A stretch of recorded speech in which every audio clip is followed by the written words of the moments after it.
A'udzu billahi minasy syaithanir rajim. Bismillahirrahmanirrahim. Alhamdulillahi rabbil alamin. Ar-Rahmanir Rahim. Maliki yaumiddin. Iyyaka na'budu wa iyyaka nasta'in.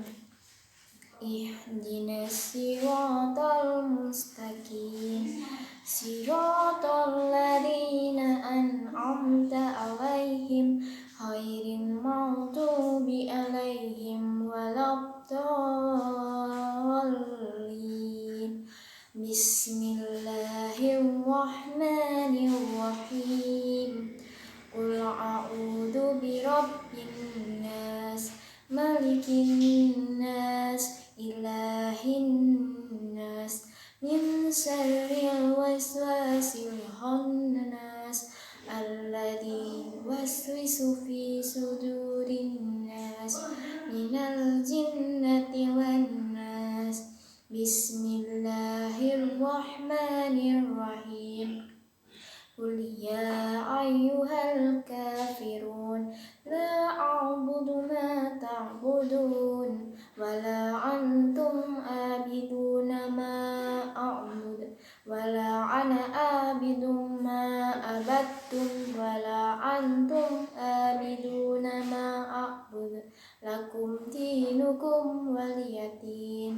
Bismillahirrahmanirrahim. Qul huwallahu ahad, Allahus samad, lam yalid wa lam yulad wa lam yakul lahu kufuwan ahad.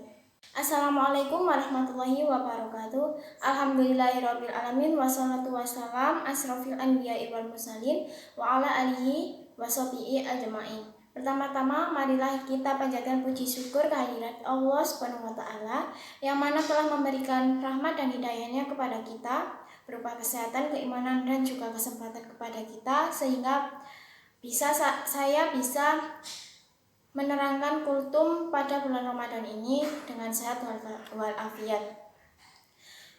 Yang akan saya jelaskan sekarang adalah tema puasa. Puasa adalah menahan lapar mulai dari terbitnya fajar di sebelah timur sampai terbenamnya matahari di sebelah barat. Yang mana ketika itu berpuasa kita dilatih untuk menahan nafsu, menahan lapar, dan menahan haus. Puasa merupakan salah satu yang termasuk dalam rukun Islam, yaitu rukun Islam keempat. Pastinya kita semua udah tahu tentang rukun-rukun Islam ya. Hanya sekedar mengingatkan kembali, yaitu rukun Islam yang pertama yaitu mengucapkan dua kalimat syahadat, yaitu asyhadu alla ilaha illallah wa asyhadu anna muhammadar rasulullah. 2. Mengerjakan sholat 5 waktu. 3. Membayar zakat. 4. Mengerjakan puasa. 5. Naik haji bagi yang mampu.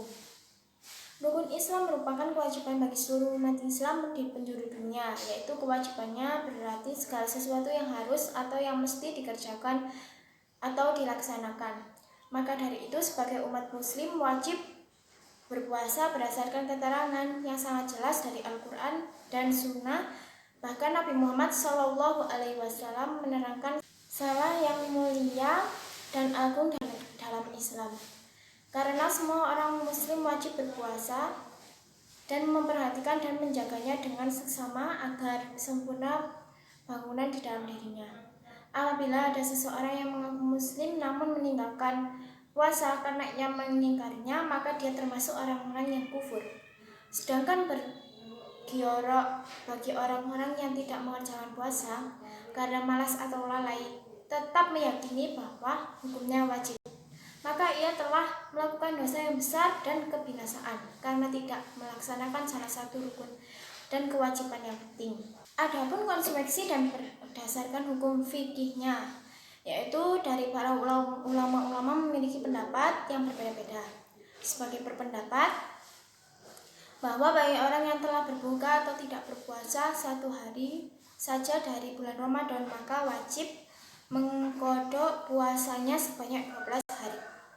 Ada juga yang pendapatnya bahwa mereka wajib berpuasa Qadha selama 1 bulan. Pendapat lainnya mengatakan bahwa seorang itu harus berpuasa selama 3000 hari. Dan ini merupakan pendapat Al-Naqi Waqi bin Al-Jarrah. Namun ada 2 pendapat yang paling masyhur dalam masalah ini dan memiliki landasan argumen yang kuat, yaitu wajib pengqadha tanpa kafaroh dan cukup bertaubat tanpa harus qadha. Pendapat pertama, wajib qadha saja. Pendapat ini merupakan pendapat yang sangat umum di kalangan para ulama, yaitu mengqadha bagi orang yang sengaja berbuka atau tidak berpuasa. Dan pendapat kedua yaitu tidak wajib mengqadha, yaitu seperti bertaubat dengan sebenar-benarnya atau bersungguh-sungguh. Menurut pendapat kedua ini, tidak cukup dengan qadha walaupun dia berpuasa setahun penuh sebab karena dia sengaja merusak puasanya. Allah Ta'ala berfirman yang maknanya, maka barang siapa di antara kamu ada yang sakit atau dalam perjalanan, lalu ia berbuka, maka wajiblah baginya berpuasa sebanyak hari yang ditinggalkan itu pada hari-hari yang lain. Surat Al-Baqarah ayat 184.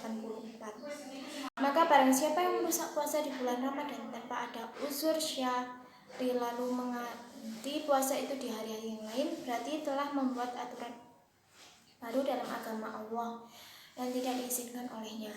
Nabi Muhammad SAW juga bersabda yang maknanya, siapa yang mengada-ngadakan hal baru dalam urusan kami, ini Islam yang bukan berasal darinya, maka akan tertolak. Haji Bukhari dari Aisyah radhiyallahu anha. Pasti kita bertanya-tanya apa sebenarnya hikmah dari puasa, yaitu beberapa hikmah dari puasa. 1. Puasa dapat menyempitkan aliran darah dan juga makanan. Aliran yang sama digunakan oleh syaitan, sehingga bisikan syaitan akan menjadi lemah. Dan kedua, puasa dapat melemahkan nafsu, hasrat berbuat maksiat dan keinginan berbuat jahat. 3. Puasa juga merupakan penyucian hati, pendirian jiwa, pengendalian pandangan, mata, dan juga menjaga seluruh anggota tubuh dari perbuatan dosa. Yang keempat, berpuasa dapat menyehatkan tubuh karena puasa mengosongkan perut dari berbagai bahan yang merusakkan. Puasa juga berfungsi membersihkan darah, menormalkan fungsi jantung, hati, dan ginjal. Kelima, yaitu apabila seseorang itu berpuasa, dirinya akan merasa kerdil di hadapan Allah SWT. Hatinya akan mudah tersentuh dan rasa tamak akan menipis, nafsunya terkawal sehingga doanya dikabulkan karena dia dekat dengan Allah SWT.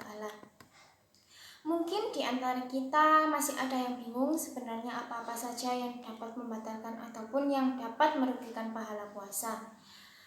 Sekarang saya akan menjelaskan beberapa hal yang membatalkan atau mengurangi pahala puasa. Yang pertama, yang biasa kita kenali yaitu makan dan juga minum yang dilakukan dengan sengaja.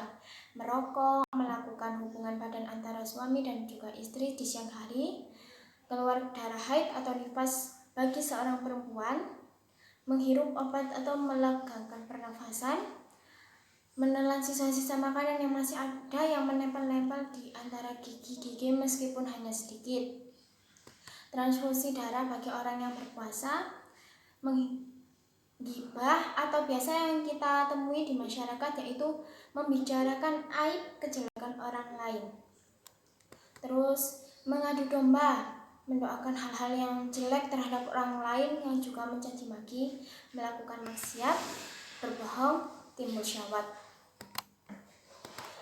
Saudara-saudara yang saya muliakan atau teman-teman yang saya sayangi, dimuliakan oleh Allah, kita telah mengetahui saja hukumnya bagi orang-orang yang tidak berpuasa dengan sengaja, yaitu mendapatkan dosa yang besar. Na'udzubillahi min dzalik. Oleh sebab itu, untuk kedepannya semoga puasa kita lebih baik lagi dan semoga kita menjadi umat muslim yang bertakwa kepada Allah SWT. Amin ya rabbal alamin.